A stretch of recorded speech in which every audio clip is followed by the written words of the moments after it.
Dans le fond, là, la raison pour laquelle je ferai un YouTube, c'est parce que je suis inquiet, c'est un malaise, à savoir qu'il y a trop de questions qui restent sans réponse concernant un dossier qui va faire que je vais payer une taxe de 1000 quelques dollars par année pendant 40 ans.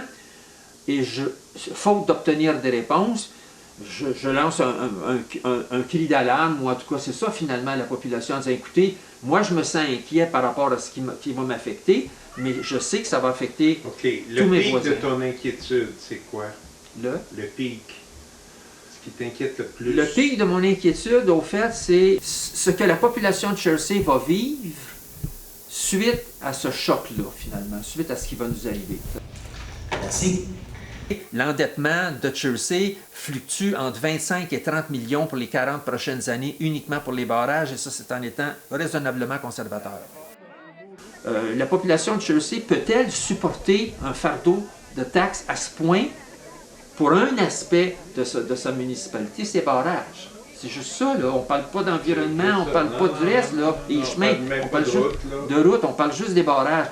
On le sait, la municipalité est la deuxième plus pauvre de la province de Québec. On dit, ben non, forcément, la municipalité n'a pas ces moyens-là. Mais est-ce que quelqu'un peut entendre ça au gouvernement du Québec? Camille, la répartition qui a été prévue, c'est 20-80. Ouais.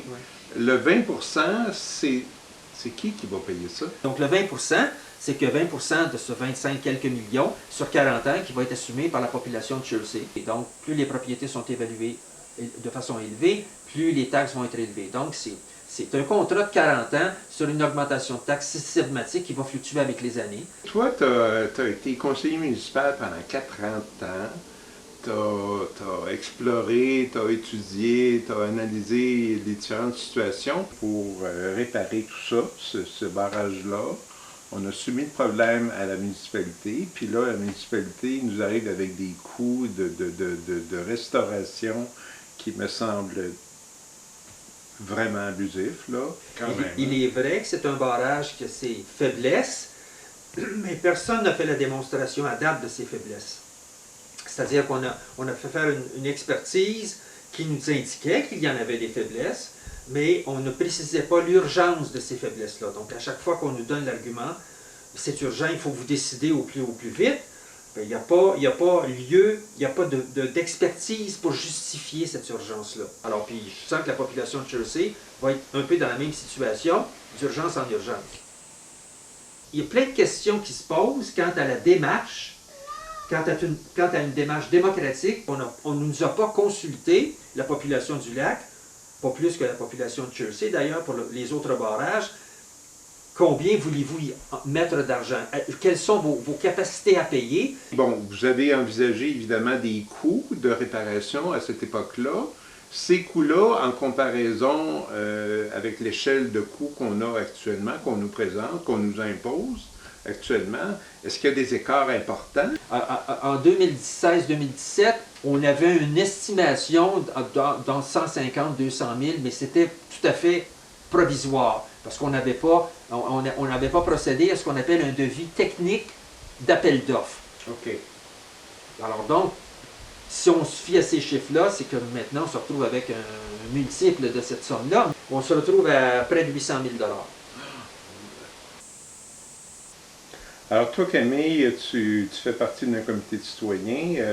As-tu de l'information là-dessus? Justement, on a obtenu un mandat de notre association de propriétaires pour essayer de pousser l'enquête, le dossier, le questionnement plus loin pour comprendre exactement ce qu'il en est du barrage.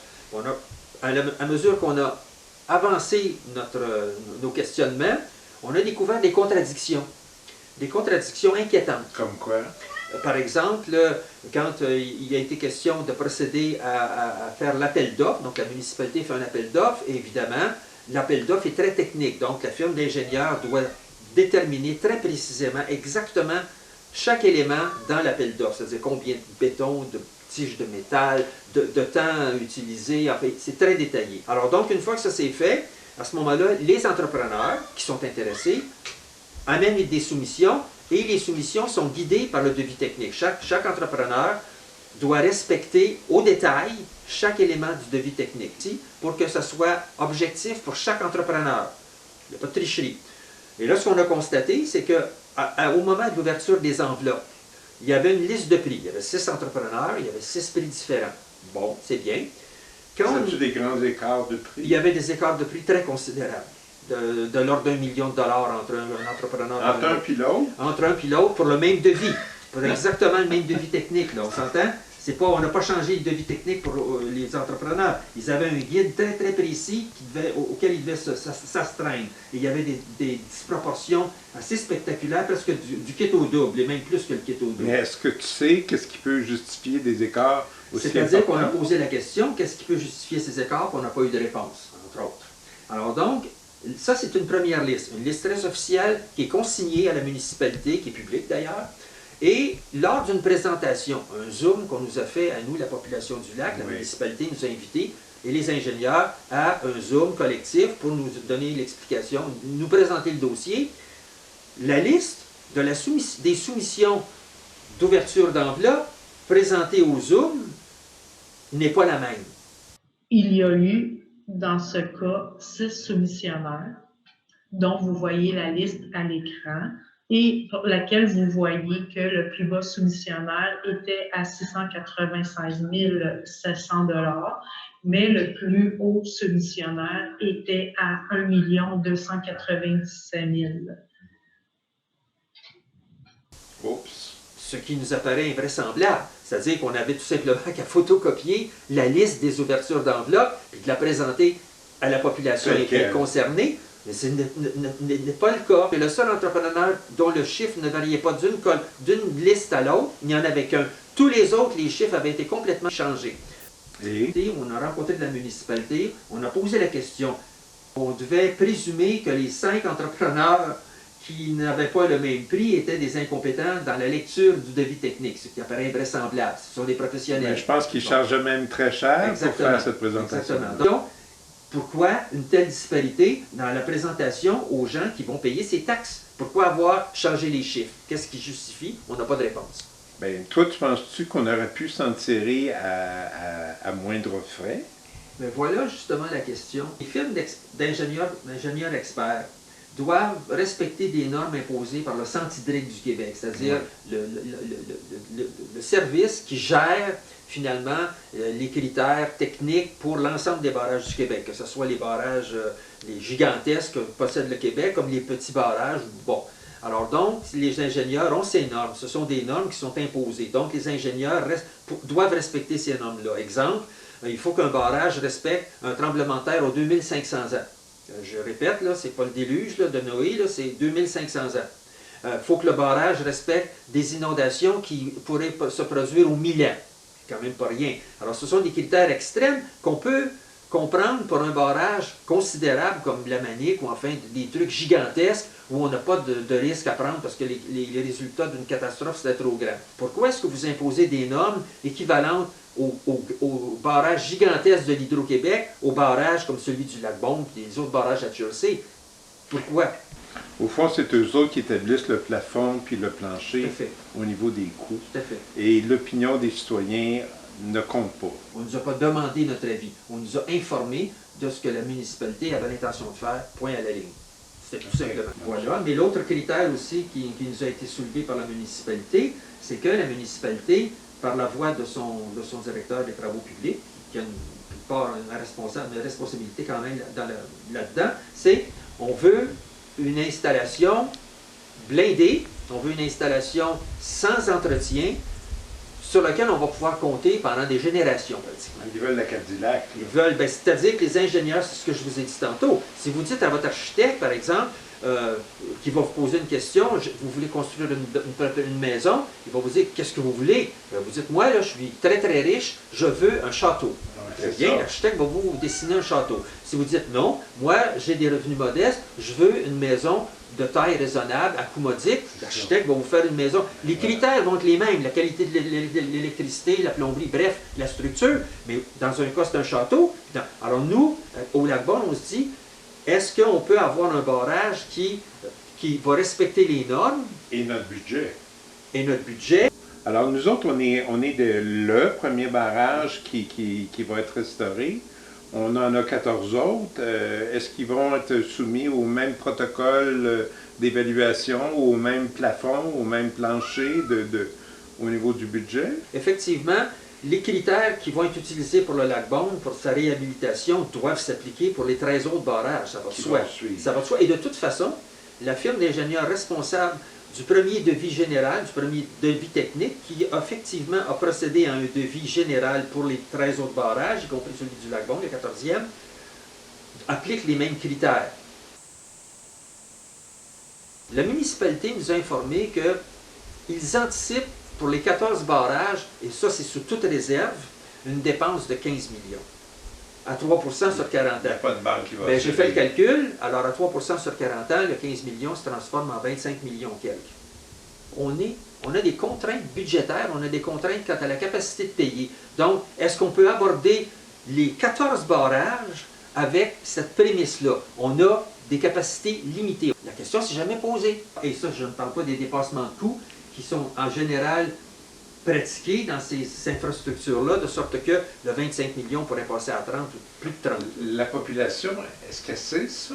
La population, ils auraient pu reconvoquer la population, surtout celle qui est impliquée. Voici la perspective qui nous attend. Puis là, la population aurait pu, dans un échange, dire ben allons-y, ou est-ce que. Et là, peut-être faire des pressions auprès du gouvernement provincial pour dire écoutez, messieurs, nous sommes obligés de procéder à la réhabilitation de nos barrages, mais nous n'en avons pas les capacités.